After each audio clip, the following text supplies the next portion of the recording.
ng musika, maiaangat natin ang diwa ng bawat isa.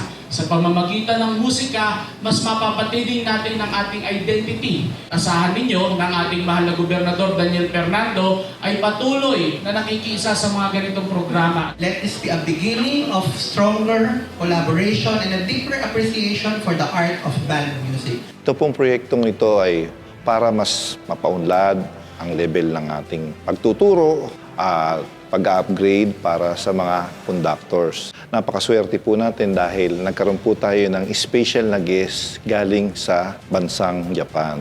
Naibigay niya sa amin yung mga bagong topic ng kung paano i-direct ang isang young band. Doon ang ating laboratory band ay professional na, inadapt niya pa rin yung kung paano bigyan kami ng 10 mga paraan upang ma-develop at mag-improve ang isang band.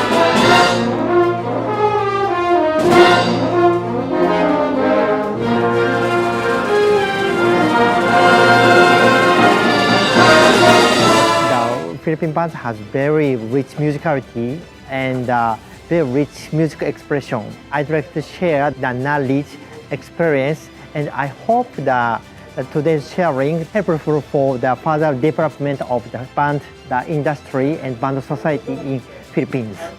Malaking bagay kasi ibang approach yung turo and kultura ng Japan sa music. Sobrang laking tulong niya para sa technique namin para maturo sa mga bata. Madami naman po ako agad natutunan from basic fundamentals pa lang or introduction about sa mga basic sa conducting or sa band, kung ano dapat gawin ng isang conductor.